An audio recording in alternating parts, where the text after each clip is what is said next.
Hola, vamos a continuar entonces con la mesa redonda que sigue. Están con nosotros la doctora Carolina Rivera. Ella es fisiatra, jefa del Servicio de Medicina Física del Hospital de Urgencia de Asistencia Pública y es presidenta de la Sociedad de Medicina Física y Rehabilitación.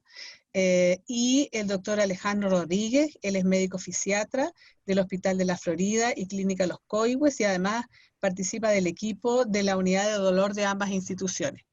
Quiero agradecerles muy especialmente al doctor Rodríguez y a la doctora Rivera, porque la verdad es que los contacté bastante encima del Congreso y los dos entusiastamente me dijeron inmediatamente que sí, y es un tema que es muy importante que revisemos. Y está con nosotros también, quiero agradecer en particular a Sebastián Barriga, que me va a acompañar. Él es residente de Medicina Familiar de la Universidad San Sebastián y nos va a acompañar para revisar el chat y hacer las preguntas. Así que muchas gracias, Sebastián. No, tú haces las preguntas, Sebastián. Sebastián me está preguntando por el chat interno cómo hacemos las preguntas. La idea es que tú después, Sebastián, abras tu micrófono y tu cámara, participes de la sala y tú mismo nos hagas las preguntas. ¿Te parece? Ya. Me parece. Entonces, vamos a empezar con esta mesa redonda sobre el síndrome COVID y la doctora Rivera nos va a comentar sobre la situación en el fondo post-COVID, o sea, post-UCI, del manejo post-UCI de los pacientes COVID. Adelante, Carolina. Bueno, Macarena, muchas gracias por la invitación. Los fisiatras en general somos entusiastas crónicos y optimistas crónicos, Alejandro lo puede reafirmar, así que Sí. en realidad cuando nos invitan vamos siempre, porque además estos temas son muy importantes y que nos consideren como en otras especialidades para nosotros siempre es un agrado, así que en nombre de la sociedad también les doy las gracias. Les voy a contar un poco una presentación acerca de lo que hemos visto en estos meses de pandemia del paciente crítico post-COVID y que ya sabíamos de antes del paciente crítico, pero que nos ha entregado la posibilidad a los que ya veíamos este tipo de pacientes que tuviéramos más experiencia. Ya sabíamos muchas cosas, pero en realidad nos vimos enfrentados a una cohorte de pacientes muy importante y en ese sentido nos ha entregado un potencial de trabajo muy importante. Y eso es lo que les quiero contar, dejándolos con algunos temas como ideas fuerza que se lleven hacia sus casas y completando el tema después con Alejandro que va a ser como va a redondear un poco lo que les quiero contar. Bueno, yo trabajo también, ahí se está presentando, sí, también trabajo, bueno, en la asistencia pública, en la posta central, además trabajo en la clínica alemana y lo que les quiero contar ahora es el síndrome post-UCI en pacientes COVID-19. Primero contarles así a grosso modo que nosotros como rehabilitadores trabajamos en equipo de rehabilitación y el concepto de rehabilitación es un concepto bien difícil de poner en una diapositiva, pero si uno pudiera poner algo, encontraríamos que es un proceso de evaluación, de tratamiento, de acciones que se desarrollan en un paciente que tenga situación de discapacidad, ya sea transitoria o permanente, su familia, los cuidadores, con el objetivo de que estos pacientes alcancen su máximo potencial, tanto físico, cognitivo y también psicosocial. En general la rehabilitación cuando es bien hecha y cuando uno la logra instalar desde el ingreso de los pacientes hasta más allá de esto, y de ahí donde el ambulatorio entra a jugar un papel preponderante, incide en la economía de los países al favorecer el reintegro de los sujetos y también de sus cuidadores, porque si hay una persona en situación de discapacidad, necesitamos muy probablemente que lo cuide alguien, y ese alguien probablemente también deje de trabajar para poder estar a cargo de ese paciente. ¿Qué contexto tenemos? Les voy a contar este video que me gusta mucho porque explica lo que le pasa a un paciente crítico antes de la pandemia y qué es lo que estamos viendo ahora en un gran número de pacientes durante y post pandemia.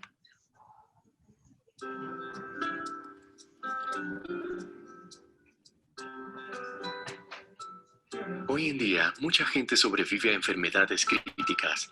Los profesionales de la salud solían asumir que los pacientes que sobreviven a enfermedades críticas pueden retornar a su vida habitual como si nada hubiera pasado. Sin embargo, cada vez más escuchamos historias de pacientes que sufren diariamente las consecuencias de haber padecido una enfermedad crítica, como Juan, María y Ping. Juan era un hombre de negocios, tuvo una neumonía grave con sepsis y requirió soporte vital durante 10 días. Meses después de su enfermedad, aún le costaba concentrarse y seguir un hilo de pensamiento o una conversación. Cuando se le pidió que copiara este dibujo, dibujó esto. María era profesora y tuvo un episodio grave de infección por influenza. Tuvo que aprender a caminar nuevamente en un centro de rehabilitación. Ping estaba en 4º grado cuando fue embestido por un auto. Luego de estar internado en la unidad de cuidados intensivos, o UCI, fue transferido a un centro de rehabilitación. Ping hablaba poco en el centro de rehabilitación, pero aprendió a usar de nuevo sus piernas y brazos. Le costaba mucho conectarse nuevamente con sus amigos. En los últimos 20 años hemos aprendido que estas historias se repiten muy a menudo, y ello se refleja en la cada vez más abundante literatura e investigación al respecto. En el 2010, la Sociedad de Cuidados Críticos de los Estados Unidos, o SCCM, reunió a un grupo de expertos dedicados al seguimiento de pacientes que habían pasado por la UCI. El grupo denominó al conjunto de problemas comunes a los sobrevivientes de episodios de enfermedad crítica como síndrome de post-terapia intensiva, o PICS, por sus siglas en inglés. Los pacientes que sufren PICS padecen impactos cognitivos, emocionales y físicos muy importantes, y se cree que afecta a más de la mitad de los que sobreviven a una enfermedad crítica. Los niños que sobreviven a una enfermedad crítica suelen presentar problemas similares, como retrasos madurativos, problemas de aprendizaje y tristeza. Este síndrome también afecta a la familia y amigos. Por ejemplo, los problemas que padecía Juan obligaron a su esposa a renunciar a su trabajo para dedicarse a cuidar de él. Los investigadores están trabajando en estrategias para tratar y prevenir el PICS. La SCCM está convencida que es importante escuchar la historia de los sobrevivientes de la UCI para ayudar a otros en la misma situación. Y por eso, uno de los objetivos principales de la iniciativa Thrive es construir una red de grupos que se reúnan presencialmente conformados por sobrevivientes de situaciones críticas en la UCI. En el 2015 se lanzaron 6 espacios de Thrive. En 2016 y 2017 se unieron muchos más. Si la enfermedad crítica te ha tocado a ti o a algún ser querido, por favor únete a nosotros. Creemos una mejor recuperación juntos. Podrás encontrar más información sobre PICS en este link. Bueno, como se muestra en ese video, los años que se mencionan en ese video son bastante previos al 2020. El paciente crítico ya era un paciente que estábamos mirando como un paciente que quedaba con situación de discapacidad que era transitoria muchas veces, pero que de no ser tratada podía durar hasta 5 años después, y que además era tenía muchas esferas involucradas, no solamente la esfera física, que es lo que evidentemente a uno le pareciera más fácil de tener, sino que también un tema cognitivo asociado y un tema psicosocial asociado. Con el COVID, ¿qué nos ha pasado? Esta curva es de mayo, apareció muy temprano en la pandemia, mostrando un poco cuáles son las olas que tenemos, o que se visualizaban que íbamos a tener. La primera ola habla de la mortalidad inmediata, y también con una cola, que es la que estamos viviendo ahora, y es acerca de lo que les voy a contar un poco, donde tenemos toda la mortalidad inmediata por COVID, y además el tema de la post-UCI y de la recuperación post-UCI, con un tema importante de readmisiones que tienen que ver muchas veces con este deterioro del estado funcional que se adquiere en la unidad de paciente crítico y en la hospitalización global. Una segunda ola que habla del impacto del COVID en las condiciones no urgentes, no COVID, o sea, urgentes, no COVID, que en el fondo han dejado de consultar por el hecho de no tener que entrar a una unidad, o que han dejado de ser consideradas como prioritarias. El impacto en todo el tema de las condiciones crónicas, ya sean adultos mayores o no adultos mayores, y en personas que ya tenían situación de discapacidad previa. Y la cuarta ola, que involucra también al personal médico, donde habla todo el estrés psicológico, la injuria económica y el burnout que ocurre en los equipos de trabajo. Lo que les voy a contar principalmente, estamos hablando de esta parte de la primera curva de color rosado en la cola de la primera ola. El síndrome post-cuidados intensivos ya está definido hace un par de años, alrededor de hace 10 años atrás. El grupo de principalmente Johns Hopkins se juntó, y en el Congreso de la Critical Care Society de ese año definió esta entidad como un grupo como un síndrome en el fondo, donde existían componentes físicos, cognitivos y mentales en el paciente y en sus familias que generaban deterioro funcional asociado a la hospitalización, independiente del motivo del ingreso del paciente. Esto por varias cosas, porque existían avances en la tecnología y en la educación, existen aún, que han generado que los procesos clínicos en las unidades críticas se desarrollen de una manera más ordenada y por lo tanto tengamos mucho más sobrevivientes, sobre todo de este concepto de la sepsis, muchos ingresos por sepsis más, porque se le ha dado más chance a los pacientes debido a los avances en la tecnología y en la educación, y en la protocolización también de ciertos procesos. Y el incremento de la población adulta mayor, que no es un misterio para nadie y que en nuestro país también ocurre, y por lo tanto son adultos mayores que son funcionales y que por lo tanto también, si lo comparamos con la misma población, la misma edad de población hace 20 o 30 años atrás, muchas veces no tenían la oportunidad de ingresar a una unidad crítica y ahora sí. Esto afecta el pronóstico a largo plazo, y ahí es donde yo les cuento que pueden haber hasta 5 años de alteraciones asociadas al deterioro funcional que se adquiere en una unidad crítica. Previo a la pandemia pasaban cerca de 6 millones de pacientes en una UPC, y en general no existía una única causa de ingreso, habían por lo tanto múltiples sistemas comprometidos, pero el daño, más que por la misma causa de la enfermedad de ingreso, estaba dado también por el uso de los dispositivos de soporte vital, como la ventilación mecánica, la sedación y otras cosas, por ejemplo, el bloqueo neuromuscular. Cuando uno tiene un paciente que tiene delirium, sepsis y falla respiratoria, es muy probable que tenga un síndrome post-cuidados intensivos. Perfecto.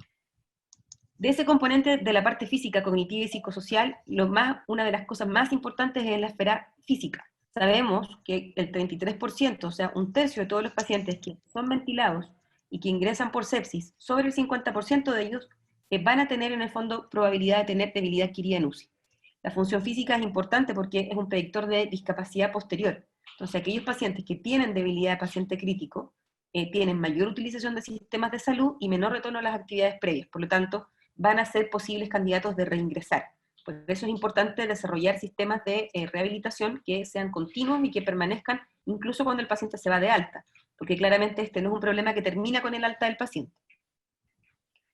Ahora bien, la debilidad adquirida no es la única cosa que ocurre con un paciente crítico. Tenemos un componente cognitivo, en donde el delirium es una de las cosas que más nos importa, porque es aquella que tiene, es un factor de mal pronóstico, en el fondo funcional, y es un factor pronóstico de demencia a los 5 años. La malnutrición, que no solamente es de calórico-proteica, sino que también de micronutrientes, vitamina D, vitamina B, que en el fondo inciden en estos procesos de formación muscular también y de dolor crónico, como va a mencionar el doctor Rodríguez. El tema anímico, que pasa en el fondo de lo más frecuente es ansiedad, depresión y también trastorno de estrés postraumático, y eso también incide no solamente en el paciente, sino que también en su familia. La pérdida de roles, muchas veces roles paternales, por ejemplo, los hijos de pacientes críticos, si tienen ciertas edades, sienten que hay abandono por parte de los padres, por lo tanto es muy importante encontrar este nexo con las familias, incluyendo a los hijos pequeños, sobre todo, para explicar lo que está pasando con su madre, padre o familiar. El tema vesicointestinal, hay un alto porcentaje de incontinencia urinaria posterior y también de retención asociado al uso de fármacos y al mismo inmovilidad. Y un tema de costos no menor, que ocurre también no solamente en los pacientes por su pérdida de fuente laboral, muchas veces quedan con licencias médicas, estas licencias se rechazan, y eso, como yo les contaba al principio, necesitamos un cuidador que también muchas veces tiene que tener una licencia médica para poder cuidar al familiar. Entonces, el grupo de John Hopkins puso este nombre como síndrome post-cuidados intensivos a este conjunto de deficiencias físicas, mentales, cognitivas, o un poco de cada una de ellas, que ocurren en los pacientes que han requerido cuidados críticos y que permanecen en el tiempo incluso años. También se considera un empeoramiento de la discapacidad previa, lo cual es importante de considerar, debido a que también los pacientes en situación de discapacidad, hace un par de años atrás, tampoco tenían tanta chance muchas veces de ingresar a unidades críticas por el mismo hecho de estar en situación de discapacidad. Afortunadamente eso ha cambiado en el tiempo y por lo tanto también podemos encontrar a alguien que ya haya tenido una discapacidad bastante estable, que se pierda en el fondo esta estabilidad por la estadía crítica. En este diagrama, que es hecho por un residente de fisiatría, está dibujado de una manera bastante como amigable cuáles son los trastornos del síndrome post-cuidados intensivos. La idea es que podamos encontrar que no solamente es físico, que también está todo lo psicológico, cognitivo, familiar, y otras cosas como el dolor crónico, que es muy importante, tanto en los pacientes que padecen COVID como en aquellos que no pudieron tener atenciones asociadas a sus dolores previos por el hecho de estar en pandemia.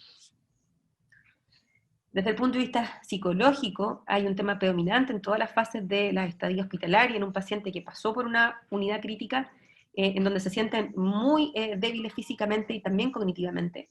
Si uno lo pudiera equiparar desde la rehabilitación más dura, en compararlo con algún tipo de discapacidad grave, es aquella muy similar a la que ocurre en aquellos pacientes con amputaciones o lesiones medulares.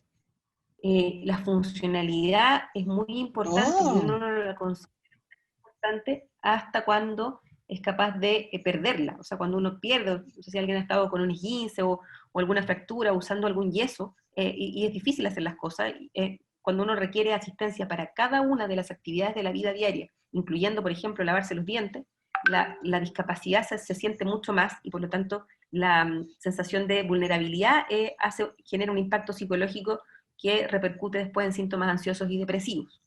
Entonces los ajustes de la vida post-UCI requieren de construcciones de mecanismos de supervivencia, de humor, de aceptación, optimismo, y necesitamos que existan grupos de apoyo, y muchas veces la creencia en algo superior también existe como una cosa que nos ayuda a sobrepasar más esto. Los grupos de apoyo son bien importantes porque en otros países se cuenta con grupos de pacientes que soportan a otros pacientes que están pasando por una situación similar, con el fin de entregarle ya como un poco la sandía calada, por así decirlo, todo lo que hay que hacer y lo que no hay que hacer. Esto también existe en otros contextos de discapacidad. Esta diapositiva está en otro color porque es algo muy importante y habla de la toxicidad financiera asociada a la estadía en unidad crítica. En otros países donde el seguro médico, como en Estados Unidos, es lo que genera el soporte económico en los pacientes críticos, solamente está el seguro médico. Tenemos que incluso les han cambiado la cobertura del seguro médico posterior a la estadía, porque en el fondo como que el deducible aumentó, por así decirlo, como que ya no le doy tanta cobertura. Muchos de ellos pierden sus ingresos laborales porque finalmente los desvinculan del trabajo, necesitan un cuidador con mayor dependencia de los demás, y finalmente esto igual repercute en necesidades no cubiertas de rehabilitación, y en el fondo ellos cuentan, los pacientes de este estudio, que creían ellos mismos que necesitaban más intensidad de terapias y más profesionales involucrados en su rehabilitación, y no pudieron tenerlos por el hecho de la cobertura financiera. Entonces, el paciente crítico es un sujeto que requiere intervenciones de rehabilitación en la unidad de paciente crítico, pero si no logramos que eso sea continuo en el tiempo, no tenemos una completitud. Necesitamos que parta muy precozmente, pero que se mantenga en el tiempo, incluyendo la conexión con el ambulatorio, y en ese ambulatorio donde estamos tratando de hacer este link con ustedes.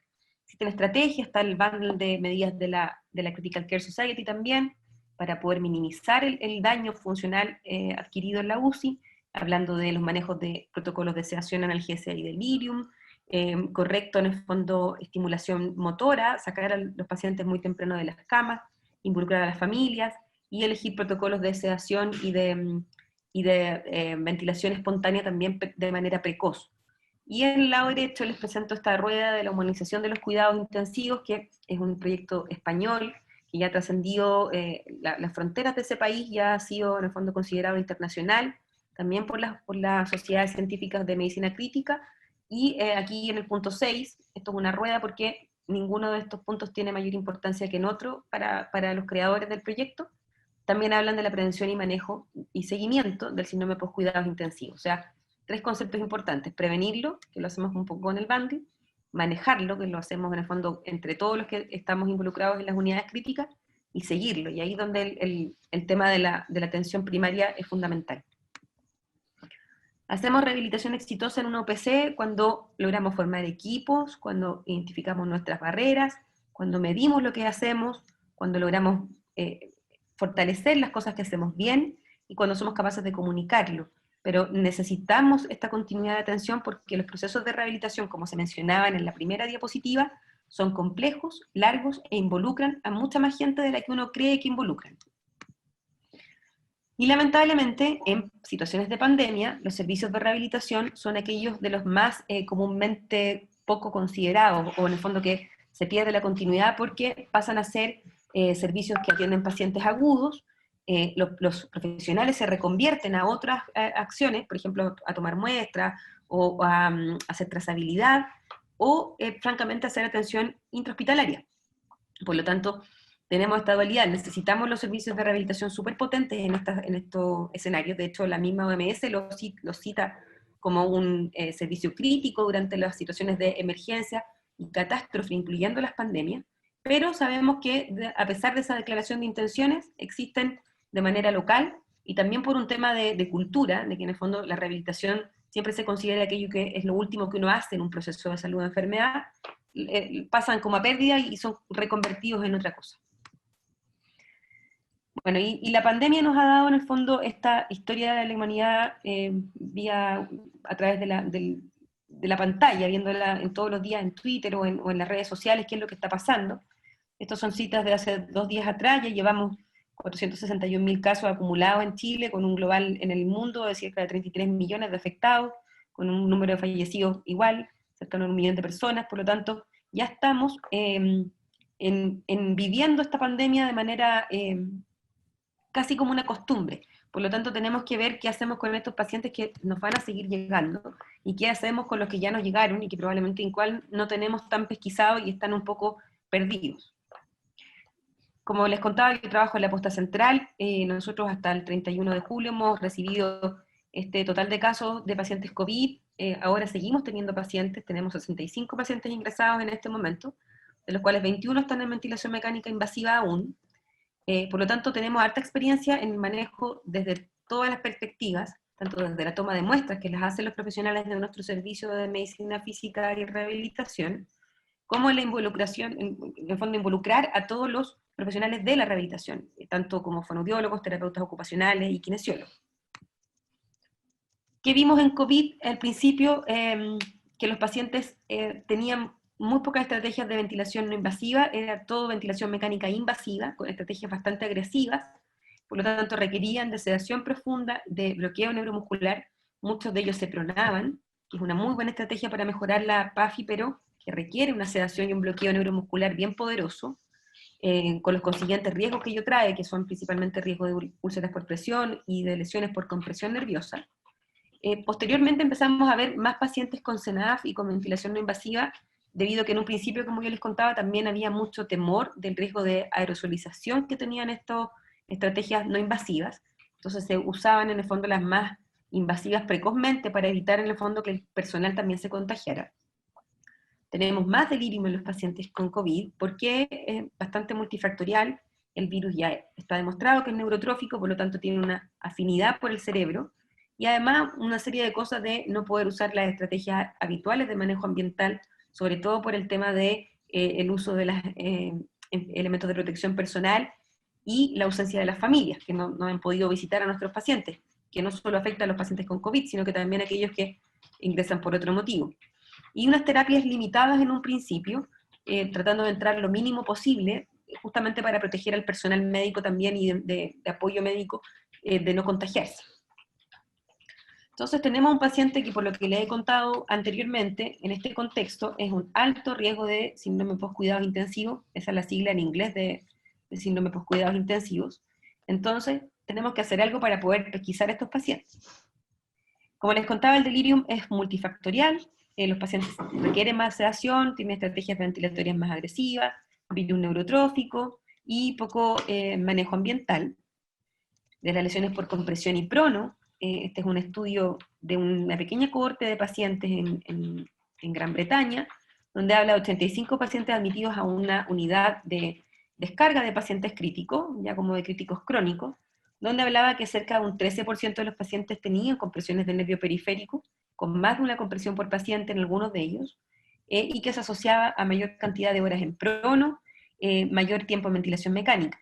Ahora, esto es bien importante porque una lesión por compresión nerviosa del nervio periférico, asociada a la debilidad de paciente crítico, que en general tiene una mejor recuperación, una recuperación más rápida, probablemente finalmente nos quede la lesión de compresión como una secuela que no sabemos cuánto va a durar, dependiendo del tipo que encontremos en el electrodiagnóstico. Estos pacientes que de esta cohorte, la mayoría de ellos estaba afectada a las extremidades superiores, siendo el nervio ulnar lo más importante, y la mayoría de ellos, no mayoría, todos, tenían axonotmesis, que si uno lo evalúa como en una gravedad dentro del diagnóstico electrodiagnóstico, porque este es un concepto de electrodiagnóstico, es una gravedad intermedia. Entonces tiene un potencial de recuperación, pero es un potencial de recuperación que va a requerir mucha carga de rehabilitación, no solamente kinésica, sino que de ortésica, de apoyo psicológico, de licencias médicas, secundario a que en el fondo la funcionalidad está perdida, ya sea de extremidades superiores, que es lo más frecuente en el prono por la posición de nadador, pero también de extremidades inferiores, por ejemplo, en el nervio peroneo profundo. Entonces necesitamos un equipo multidisciplinario, rehabilitación precoz, que involucre todo lo que yo les he contado que necesitamos como para seguirlo. Necesitamos mucha educación, que se puede hacer a través de trípticos, de videos. Necesitamos la vinculación con la hospitalización domiciliaria, y nosotros estamos haciendo también un estudio de seguimiento, que es lo que les voy a contar un poco para caracterizarles un poco el paciente que ya hemos visto que se va de alta. Tenemos hasta ahora ingresados 174 pacientes que están en distintos momentos de su... Carolina, perdona, estoy tan interesada que me olvidé yo también del tiempo. Tienes que ir como... terminando. Sí, Ya, sí, ya, estoy en la perfecto. última. Ya. Tenemos 174 pacientes en seguimiento, hemos hecho un tercio de la llamada a todos esos pacientes porque todavía no cumplen el tiempo, que son generalmente 30 días. Le hemos aplicado 3 escalas: funcionalidad, ansiedad, depresión y dolor, y acá vemos que hay un gran porcentaje de pacientes, un 50% de la cohorte actual, que tiene dependencia moderada. Por lo tanto, ya necesitamos seguir a estos pacientes. Afortunadamente no hay pacientes con dependencia total, pero sí un pequeño número de dependencia severa. Tenemos un porcentaje no menor de pacientes con síntomas de ansiedad. Afortunadamente no hay tantos pacientes con síntomas depresivos, pero sí de ansiedad, que deben ser en el fondo abordados. Y tenemos harto dolor, y eso es un poco el darle el pie a lo que va a mencionar Alejandro más adelante, porque es algo que probablemente les toque ver en la atención primaria. Pacientes con dolor, cerca del 73% de los pacientes llamados tiene dolor, y de este dolor, es importante esto, hay dolor neuropático en casi la mitad de ellos, por lo tanto requieren probablemente un enfoque un poco más agresivo y ser derivados a unidades de pacientes con dolor crónico. Entonces acá estos son conceptos, el seguimiento que ya les he mencionado, necesitamos, para que se asegure la continuidad de la atención y la recuperación de la funcionalidad, el equipo tiene que estar informado de las consecuencias de la enfermedad grave, para esto son estas instancias, y los equipos de rehabilitación deben estar presentes desde la unidad crítica hasta el ambulatorio, para favorecer la continuidad de la atención y para poder entregarle a la atención primaria que puedan generarse protocolos. No solo aquí yo mencioné el dolor crónico porque vamos a dar el pie al doctor Rodríguez, pero la idea es que tengamos protocolos donde se pueda abordar a este paciente desde la lógica continua y de todas las esferas que les he mencionado. Solo para terminar, este es el consenso interdisciplinario de rehabilitación para personas adultas post-COVID-19. Son recomendaciones para la práctica clínica, un consenso informal de todas estas entidades que trabajamos juntas durante más de un mes para poder generar un producto que fuera de utilidad para los equipos de trabajo de los territorios. Hay cosas de atención primaria, está en la página de la Sociedad Chilena de Medicina Física y Rehabilitación, así que se los recomiendo para que lo puedan revisar. Estamos trabajando en la versión acotada, para una especie de pocket card, para que los pacientes o los equipos lo tengan disponible. Y la última diapositiva es esto, que es una iniciativa que trabajamos junto con Teletón, la Sociedad Chilena de Medicina Física, de Enfermedades Respiratorias y de Medicina Deportiva, para poder dar un programa de rehabilitación post-COVID también, que aborda muchas áreas. Les recomiendo que lo visiten, porque hay muchas cosas interesantes de tanto el compromiso funcional como cognitivo, hay cosas de mindfulness. Es muy interesante el trabajo que hemos logrado hacer en eso, y una iniciativa público-privada, si uno la puede mirar. También la Posta Central participó con las primeras cohortes de pacientes. Ahora dejo al doctor Rodríguez porque este tema hay que redondearlo, sobre todo en el tema del dolor, y bueno, quedo atenta para las preguntas de la mesa. Muchas gracias. Muchas gracias, Carolina. Invítenos a la versión Pocket. Nos encantaría participar como Sociedad de Medicina Familiar. Por supuesto.